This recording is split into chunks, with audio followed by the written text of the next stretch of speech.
महाराणा उदय सिंह के इतिहास के समय की यह दास्तां है। ये बहुत बड़ा इतिहास है। मेवाड़ में अनेकों वीरों ने जन्म लिया।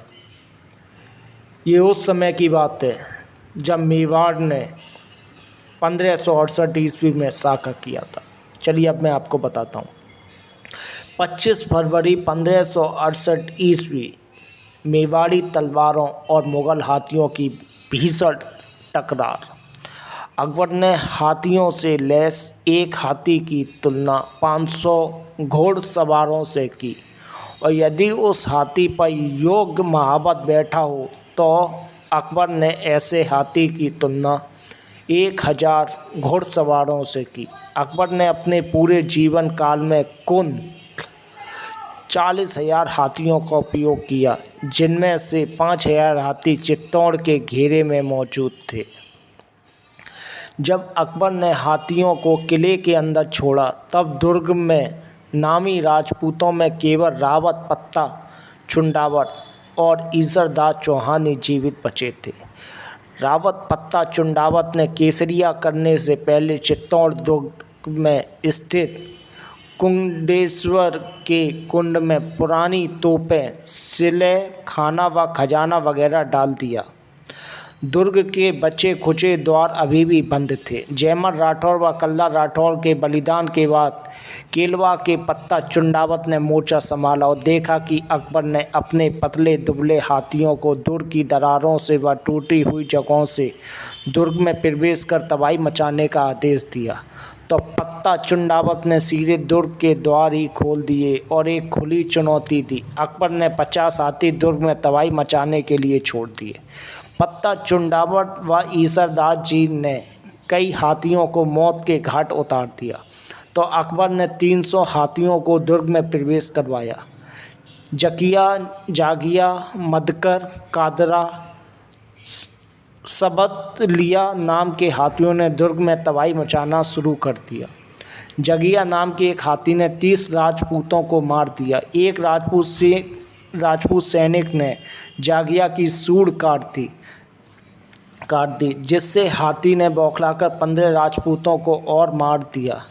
जागिया हाथी भी वहीं मर गया। अकबर ने हजारों सैनिकों के साथ दुर्ग में प्रवेश किया व किले की दीवार पर चढ़कर युद्ध देखा। खुद अकबर के बयान पर अब्बुल फजल लिखता है, मैंने अकबर ने किले की दीवार पर चढ़ के देखा कि शाही हाथी सब दलिया बहुत से राजपूतों को मारे जा रहा था। हाथी ने एक राजपूत को सूंड से उठा लिया। तब एक दूसरे राजपूत ने हाथी के सामने आकर वार किया तो हाथी उस राजपूत की तरफ चला। इसी वक्त सूंड में जकड़े हुए राजपूत ने खुद को हाथी की पकड़ से छुड़ाया और घूमकर हाथी के पीछे से वार कर दिया।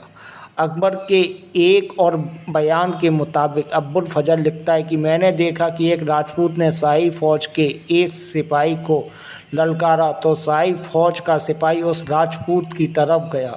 शाही फौज का एक और सिपाही उसकी मदद को आया तो शाही फौज के पहले वाले सिपाही ने कहा कि उस राजपूत ने मुझे ललकारा है तो तुम क्यों चलोगे मेरे साथ।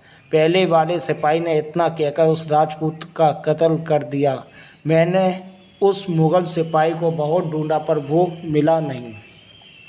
कादरा नाम का मुग़ल हाथी जख्मों के चलते भगदड़ मचाकर कई सैनिकों को कुचलते हुए भाग गया। एक राजपूत सैनिक ने गजराज नाम के हाथी की सूंड काट दी। इस हाथी पर एतमंद खां सवार था। गजराज हाथी घबराकर भागने लगा। भागते हाथी से गिरकर एतमंद खां घायल हुआ और जख्मों के चलते कुछ दिनों बाद मर गया। जर्द अली तुवाकी और नुसरत अली नामक बादशाही सिपह सलार कार राजपूत के हाथों कत्ल हुए। अकबरनामा में अब्बुल फजल लिखता है, जंग के दौरान एक दिलचस्प वाक़या हुआ।